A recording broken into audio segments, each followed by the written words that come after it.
Tonight on NAIT NewsWatch. E-scooters are no longer allowed at NAIT.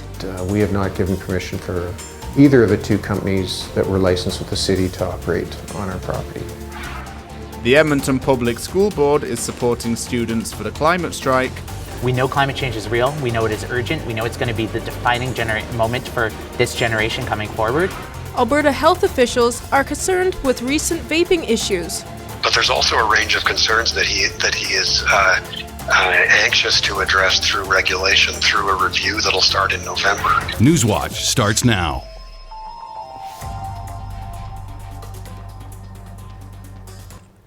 Good evening. They're here for a few weeks and now they're nowhere to be seen around on NAIT's campus. No, e-scooters have been removed from the NAIT area completely. Erin Pinkston joins us live from our news centre with more on that story. Erin? Thanks, James. Thanks, Shelby. Students, like many curious Edmontonians, were just getting familiar with the e-scooters on their campus as the term began. But unlike the city, which is dealing with some issues on this two-wheeled novelty, here at NAIT, this mode of transportation is no longer an option. NAIT is no an an e-scooter hotspot after Lime Technology initially included the institution as a green park and ride zone on its interactive map. If they went to the Lime app or the website, it basically told them that it was okay to come here in NAIT and to park or use a scooter here in NAIT, which was totally false. In the e-scooter agreement with the City of Edmonton, it states they are only allowed to include a private property on their map if they have permission. Officer Kirk confirms that they did not receive any such request. Some students we spoke to had no idea there is now a ban on campus. Honestly, I'm glad to see them gone because, we've got two good working feet. Why not use them? Some of the students are also confused where to ride them. Is it safe to do it in the sidewalk or in the road? So we had little information from anyone on how to use it. Bird Canada and Lime Technology are the only two approved scooter vendors in the City of Edmonton. Riders can rent scooters using the company's app with a $1 unlocking fee and 30 cents per minute to scoot. In Edmonton, the scooters drive at 20 kilometers an hour and will drop to 8 kilometers an hour in a gray zone, which NAIT now falls under. The only e-scooter hotspots now in Edmonton are the downtown core and the Old Strathcona area. Bird and Lime have similar zoning boundaries, but riders should be cautious of these park and ride areas and be prepared for the speed drop outside the scooting limits. Thanks, Erin. So what's next with these e-scooters? Well, in the City of Edmonton, this is a pilot project, and the scooters will start to be collected at the end of October as they test winter ridership. Scooter riders can get tickets for not following the rules of the road, but Protective Services officers here at NAIT were unable to confirm any fine pricing. Are there any other cities in Alberta with e-scooter zones? Yes, Calgary also has e-scooters on their map, but with different restrictions. They are allowed on sidewalks there and not the road, which is the opposite regulations we have here in Edmonton. This caused some of the confusion when they first hit the streets. Thank you. That's Erin Pinkston reporting live from our news center tonight. The Edmonton Police Service is taking further measures to crack down on marijuana-impaired driving. EPS recorded 79 incidents of drug-impaired driving within the first 9 months of legalization. The Skunk in the Trunk campaign aims to reduce cannabis use behind the wheel, but police are preparing for when edibles become legal next month. The police service have drastically ramped up our training, so our frontline members are much more able and equipped to deal with these types of investigations that are much more complicated than, say, some of the other criminal investigations that we encounter. October 17th marks 1 year since marijuana became legal in Canada. After recent reports of fatalities in the U.S. and one Ontario high school student on life support, Alberta health officials are concerned they may see vaping-related illnesses pop up here in Edmonton.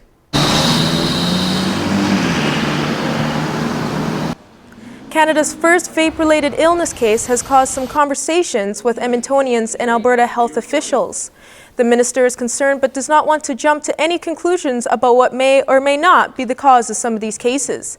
Steve Buick, the press secretary to the Minister of Health, explains how research shows vaping does have an effect on the development of the brain in young people. Vaping products are legal. People have a right to choose them. And the minister respects that, but there's also a range of concerns that he is anxious to address through regulation, through a review that'll start in November. Buick says decisions will be based on good evidence that first protect people, especially children, and respect for people to consume legal products if they choose. You're watching NAIT NewsWatch, the next generation of news. If you are taking part in the climate strike today, the Edmonton Public School Board has your back. We want to, as the adults, get out of the way and let the young people engage in a way that sees fit.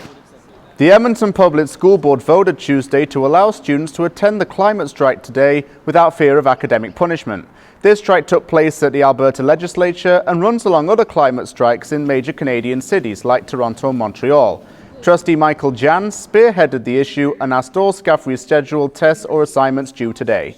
We know climate change is real. We know it is urgent. We know it's going to be the defining moment for this generation coming forward. And we want to make sure that the students entering Edmonton Public today in kindergarten have the same opportunities to have a wonderful, successful life that you or I do. NAIT classes will run as scheduled and students are free to attend the climate march, but they will be responsible for the impact on their learning.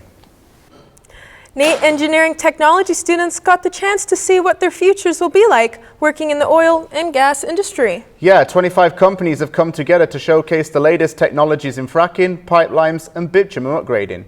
Chelsea Richardson has more on that story. Over to you, Chelsea. Thanks, guys. I'm here at the 14th Annual Industry Day, where the day will include oil and gas equipment outside, as well as technical presentations and a mixer for the student and industry reps.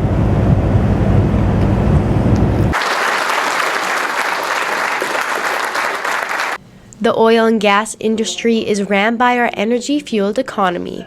More renewable energy sources are coming along, but if we don't manage them correctly, the next generation could be in trouble. Vanessa Goodman, External Relations Manager, touched on how we need to be environmentally cautious. The attention on the environment has increased a ton.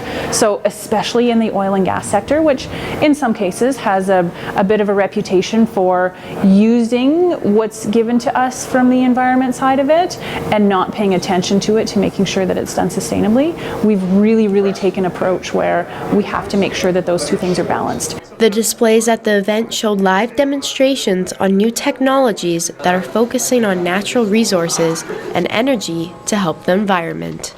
We need somewhere to process those energy or those resources, converted into like valuable stuff and sent to west or east coast with a pipeline. Primary Energy Transitions has led students to come up with solutions for a sustainable oil and gas industry in our future. For NAIT NewsWatch, I'm Chelsea Richardson. 2019 is the year of Indigenous languages, and NAIT is hosting many events to honor this occasion, such as Orange Shirt Day and Aboriginal Day. The day was a chance for students to celebrate Aboriginal culture and respect NAIT's location on Treaty 6 territory. Francis Whiskey Jack, NAIT's new consultant elder, believes that events such as Orange Shirt Day help him to honor his Cree heritage. As a residential school survivor, we were never allowed to speak our language. However, with immersion with the elders, that I retained that language, and it's very important for me because it helps me, first of all, to understand it as a first language and to be proud of who I am. Orange Shirt Day will be held across Canada on September 30th to remember the effects of residential schools on Indigenous communities. It is the University of Alberta's highest recognition. The principal of the Edmonton Islamic Academy has received the Distinguished Alumni Award in honor of her lifetime achievements. Mona Nashman. Mona Nashman has worked to promote diversity within the Islamic community over the last 20 years. She has also worked in the Middle East and Africa. Nashman has already received an Order of the British Empire for her work, but she says that her latest award is humbling. 40 years ago, almost to the day, as I graduated with the fall convocation, I was on the very same stage getting a Bachelor of Education degree. So that nostalgic journey and coming full circle 4 decades later to be back on that same stage is pretty special. Nashman is one of 32 award recipients this year. University President David Turpin described them as a positive force for change in the world. Mental health is front and center at the University of Alberta this week as a prominent women's group provided a platform for staff and students to openly talk. Women in Science, Engineering and Research, or WISER, invite speakers and panelists to share how to reduce stigma. The hashtag Let's Talk Mental Health Workshop is the first event of WISER's professional development series this year. Sophie Gray is their keynote speaker and shares her own experiences to help others be more aware of mental health with themselves. I think a big thing I'd like to say to mental health is that you are not alone. It does not make you a lesser person. You're not broken. There's this idea that when we face these things that there's something wrong with us or that there's a part of us that's missing. In reality, it's just humanity and it's being a human. 1 in 5 people in Canada personally experience a mental health problem or illness. The menu of NAIT's fine dining restaurant is changing with the times. Yeah, Ernest has been voted one of Canada's top restaurants and is getting healthier and more accessible for people with dietary restrictions. Culinary students have handcrafted Ernest's new look menu. The items look good, taste good, and are healthier too. The menu has been tailored to include more dietary restrictions. The dishes provide locally sourced ingredients that are gluten, nut, and dairy-free. There are also nude vegan dessert options as well. Instructor David Whitaker says it's the students who makes Ernest a top competitor amongst other restaurants. The students come to us with a lot of really great ideas, and many of the things we do are specials the students have created. Ernest changes its menu a few times every month to give their customers a unique dining experience. Culinary students hope staff and other NAIT students and visitors come to sample their fare as they are excited to showcase their hard work. Coming up after the break, NAIT is all in on safety this week. From indoor and outdoor exhibitions and getting students hands-on experience, Safety Week is in full swing on campus. I think it's good to be prepared for just about anything that comes your way. It's good to be aware of what could happen and how you can be prepared to deal with it. Coming up in sports this week, Ricky Ray makes his way back to Edmonton, I learned how to break a board, and the Ooks women's soccer team is on a hot streak. All that and more coming up in sports. Get ready to bundle up, Edmonton. We're going into the coldest weekend since late April. That's right, we're going to be seeing some pretty chilly temperatures this weekend, and southern Alberta might get some snow too. I'll have that and more in today's weather forecast. So, the UK has just instituted the toughest ban on ivory trade Europe has ever seen. Put this inside a button push. It's 1:59. My ears are bleeding. Underwear required over 40 stitches to her face. Good afternoon, it's 2 o'clock. I'm Jenna Winterburn with your NR92 News Update.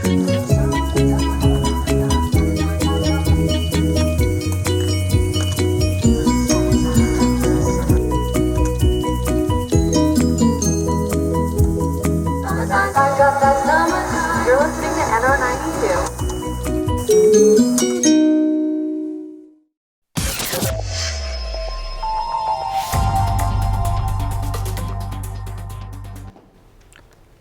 Well, Shelby, fall's finally here. It's time to get away all the summer clothing and get out the scarves and gloves. Yeah, I actually have a lot of fall clothes ready in my closet, but it felt more like winter today than it did fall. We have Zach with more on the weather. Thanks, James. Thanks, Shelby. It is officially the first weekend of fall. Fall kicked off earlier this week, so we're going to jump into our first fall forecast of the year, and it's not looking too great. You can see Calgary here has a 60% of a rain-snow mix. That's more towards the south-southwest part of the city and the province, so they might see some precipitation over the weekend. And with a decent high of 5, but some freezing overnight lows, and that's where that snow is going to come from. Over in the mountains, they're also expecting a little bit of snow with a 60% chance of flurries over in Jasper, another high of 5, and some more freezing overnight lows. So if you're heading up to the mountains, pack for the weather. Up north in Fort Mac, they're not going to be seeing any snow. They've got some mix of sun and clouds up there with a 30% chance of precipitation, but it's a very low, kind of on the safe side, 30, so they shouldn't expect any rain or snow up there, with some around zero temperatures, above zero highs but below zero lows. So you want to pull out your jackets and stay warm, and pull any plants you have outside so the frost doesn't kill them. Here in the capital region, we've got kind of the same temperatures, above zero highs and below zero lows. Same deal here in the city. We're going to see some sun and cloud over the weekend, and pull those plants out so they keep growing for you. And we jump over to the averages for Edmonton. You can see that we are well below our normal average for this time of year. Our average is 16. We're sitting at 3. So it's going to be a pretty cold weekend, but don't worry, it should warm up by Tuesday, where we will see some double-digit temperatures again. Way back in 1887, we had a nice high of 30. I would love that this weekend, especially after the nice weekend we had last week. And a decent record low of -7. We're going to be at -2 this weekend, so it's not too bad for that record. And that was set back in 1929. That is your weekend weather forecast. I'm going to throw it back to Shelby and James. NewsWatch Weather is brought to you by NR92, the station for the students. Plan ahead, be aware, stay safe. That's the motto NAIT is spreading across campus for Emergency Preparedness and Safety Week. The main goal of the event? Trying to make safety a daily practice on campus. Alberta Valoga reports. With over 10,000 work-related injuries in Alberta every year, not only NAITSA, but students, instructors, and visitors as well want the campus to be as safe as it can be.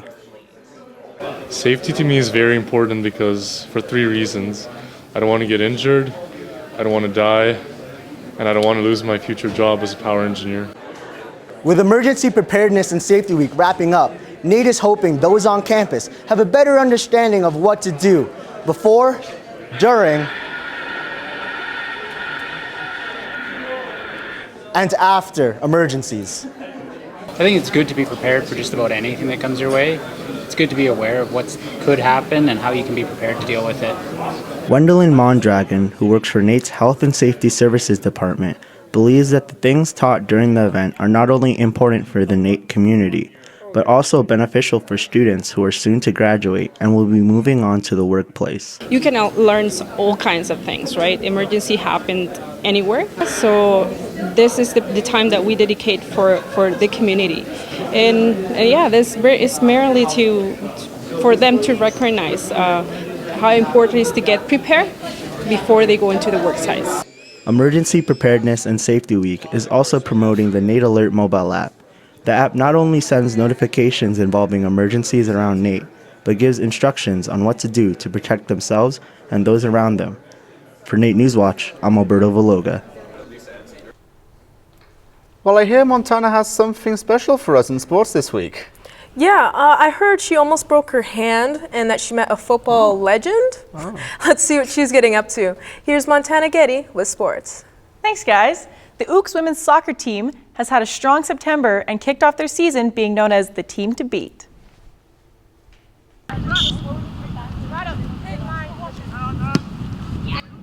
With 5 straight wins, this tight-knit team is undefeated. The biggest score gap stands at a whopping 10-0 against Lakeland College. How did the girls get on such a hot streak? 5th year and team captain Marissa Webb says besides hard work and endless hours of practice, the key to their success is the chemistry the girls have on and off the field. I think we started off really good as a team because in preseason we started off really connected and we bonded really early. So I feel like that's definitely a benefit to our success so far. I think our hope is definitely to win provincials, make it to nationals, and probably just stay undefeated the rest of the season. The girls are hoping to continue their win streak this weekend against Keanu College.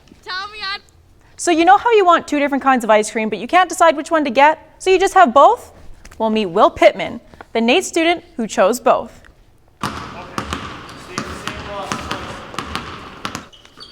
Will Pittman is a NAIT business student currently playing for the men's soccer team and the men's basketball team. Growing up, Pittman has always been a multi-sport athlete, so it feels natural to him to play both, even during college. With school, work, and 2 sport schedules to balance, I asked Will how it was possible to stay organized. Until last week I was working as well, so I'd work in the morning and then go from work to class to practice, and then from one practice to another. It's just time management, just making sure I have everything kind of jotted out. Even though he gets tired at times and wishes he could have a day off, Pittman has a passion for staying active. The first ever women's international basketball 3-on-3 series wrapped up in Edmonton last weekend with a classic Canada-USA final.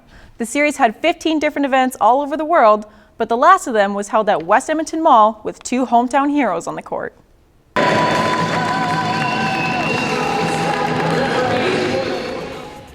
The game starts out a little slow, but picks up when 2 of Harry Ainley's finest, the Plouffe sisters, begin to play a little give and go and rack up the points. Kristen Williams psychs out Paige Crozon to answer back and tie the game at 1-1. Loyal Canadians are not that thrilled about it. Catherine Trayer tosses up a basket and Canada holds a strong lead. The score plays a little bit of cat and mouse, but USA just isn't able to make the comeback. Fans were definitely not surprised. With the final score being 19-17 in Canada's favor, second-ranked scorer in FIBA Catherine Plouffe says these tournaments help grow the desire for women's basketball. Just for Edmonton to see what we've been doing, what Basketball Alberta and Edmonton has been doing for women's basketball. It was amazing to cap it off like this, super special. He played 16 years in the Canadian Football League. He threw over 60,000 passing yards, and he has the best pass completion percentage in CFL history. The quarterback, the legend, and now a new member on the Wall of Honor. It's Ricky Ray.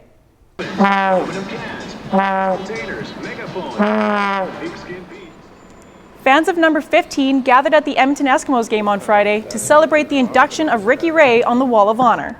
Ray played 10 seasons with the Eskimos and retired from football alongside the Toronto Argonauts this year. He is the 31st player to get his name on the wall. Although Ray was thrilled about his name going up at Commonwealth, he couldn't help but get emotional about his days as an Eskimo. Now that I've had time to reflect a little bit, now that my career's over, think about all the great memories you've had, and also some of the games you feel like got away a little bit, and you're like, man, where did that time go? And I'm so grateful I did get to experience the things that I did. Ray said he's been getting some pressure to get into coaching, but he isn't jumping into it just quite yet. For this week's End Zone Challenge, I stepped out of my dress clothes and into a smock to learn about a Korean form of combat. I laughed a lot, broke some things, and got kicked in the head. Let's check it out.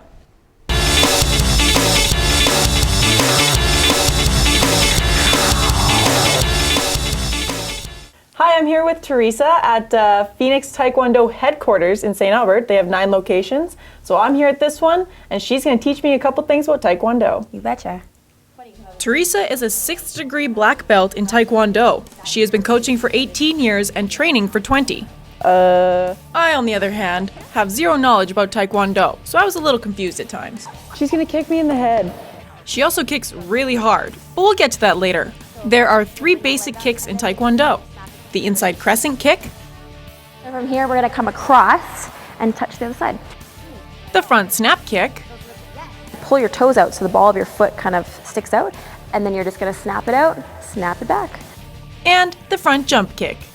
Step, step.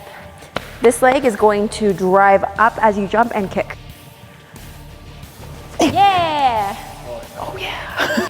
Then Teresa taught me the ultimate lesson of the day. Probably just lift and kick. You just like smash it.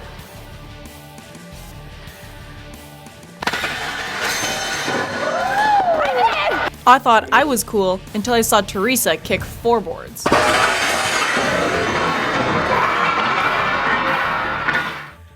Remember this? She's gonna kick me in the head. I'm just gonna take it. I'm not ready. Okay, just you'll be fine. You'll be fine.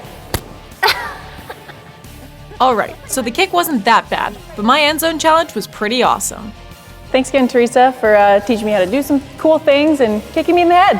No problem. Anytime, Montana, you can come back anytime you want. I'm really glad I didn't break my hand, you guys. You'll be fine, yeah. That's the next level. We'll teach you that. Perfect. See you next time, guys.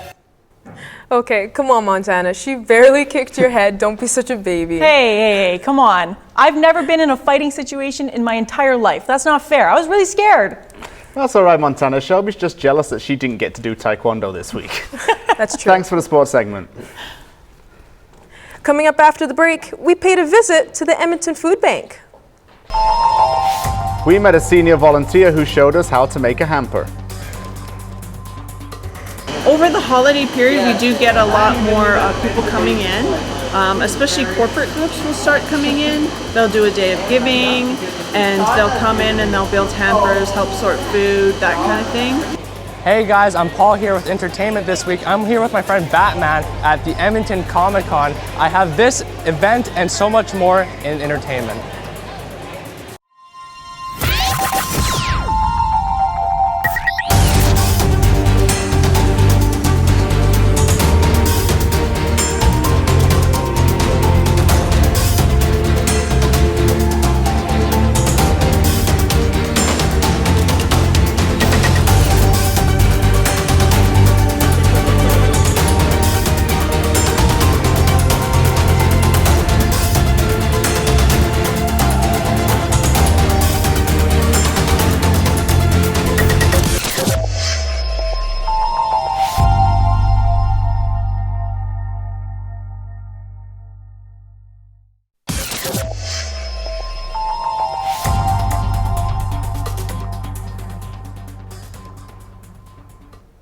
As Thanksgiving and Christmas draw closer, the Edmonton Food Bank is looking for more volunteers to help out. We headed there Tuesday morning, where one volunteer showed us on how to make a hamper. This family has asked for a baby hamper. Edmonton's Food Bank collects bread, fruits, vegetables, pastries, and dairy products to give to people in need while trying to find solutions for causes of hunger. They purchase about $1 million worth of food each year and ensure each hamper is protein-rich in case donation stock runs low. Volunteers are always needed and accepted to help build hampers. Over the holiday period, we do get a lot more people coming in, especially corporate groups will start coming in. They'll do a day of giving, and they'll come in and they'll build hampers, help sort food, that kind of thing. Up to 20,000 hampers are built each year by volunteers, and if you're interested in donating or for more information, visit www.edmontonfoodbank.com. Well, Shelby, I've been really busy this week. I didn't even get a chance to go to Comic-Con. Honestly, me neither, James, but at least we had Paul to go there for us. Here's Paul Huleva with your entertainment rundown.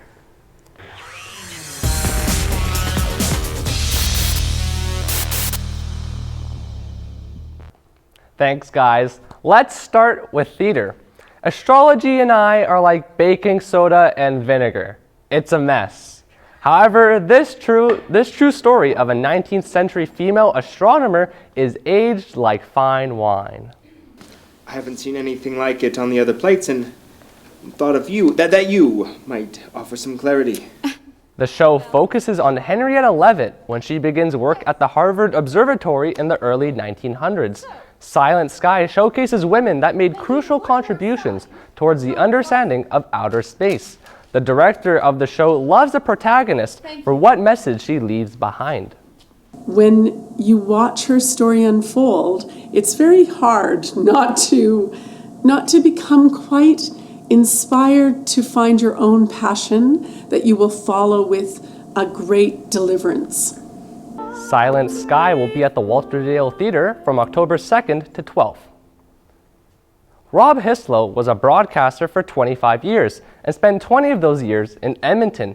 He recently traveled to Africa, and rather than telling stories, he's captured them in still images. He kicked off his new exhibit Thursday night.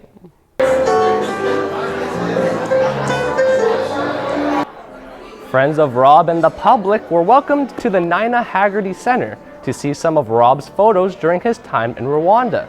The mountain gorillas are on the endangered species list, with roughly around 900 left in the world. Rob always had the image to travel to Africa and found time after retirement. I thought I'd be a foreign correspondent, and that didn't work. The farthest I ever traveled in broadcasting was Grand Prairie. So I didn't get very far with that, but once I got out and became a photographer, I'd always wanted to go to Africa. And so I've been twice now, and this is the result of the last trip.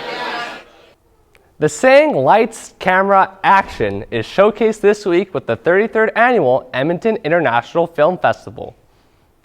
Take advantage of the cold weather by watching some great under-the-radar films. On Friday, First Love will go from 7 to 8:30. Saturday, Music of Madness with the director and main character, both from Edmonton, making their film debut, will run from 2 to 4, with a Q&A session after. And Sunday, Clifton Hill will play from 6:30 to 8:15. What's the best part? Parking will be $5. We all know how expensive it is to park downtown for events, so if you don't have any plans, catch one of these flicks this weekend. Shopping locally is becoming more and more popular in our city. Our reporter Jaylene Hollahan attended the launch of the new gifted catalog filled with local businesses in Edmonton. They went through a process to figure out who they wanted to pick, and luckily they picked mine.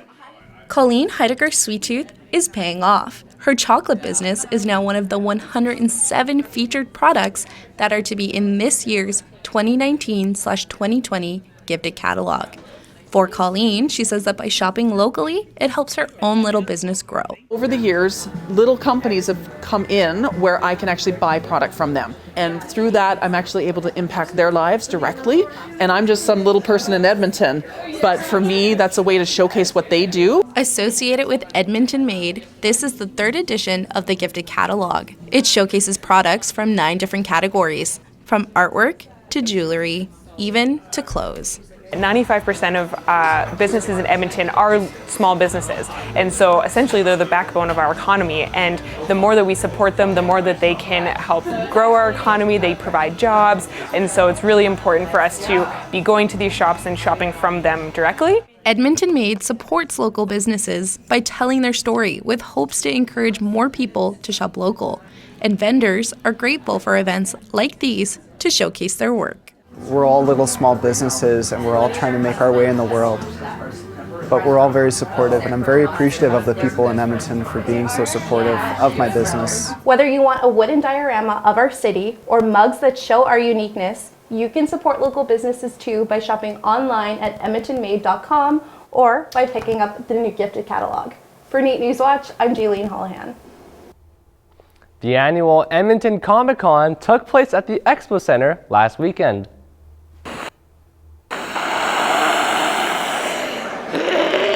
Many cosplayers and fans came to the expo to see some of their favorite characters, find the missing piece in their collection, or just straight nerding out.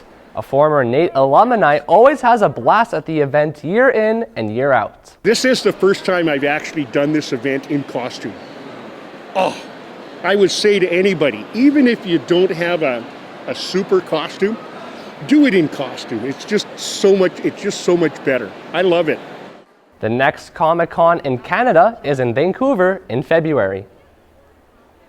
That's all I have for entertainment this week. From meeting a Zach Galifianakis impersonator, the film and movie theater world, and gorillas, I had fun learning more about these events and, more importantly, our city.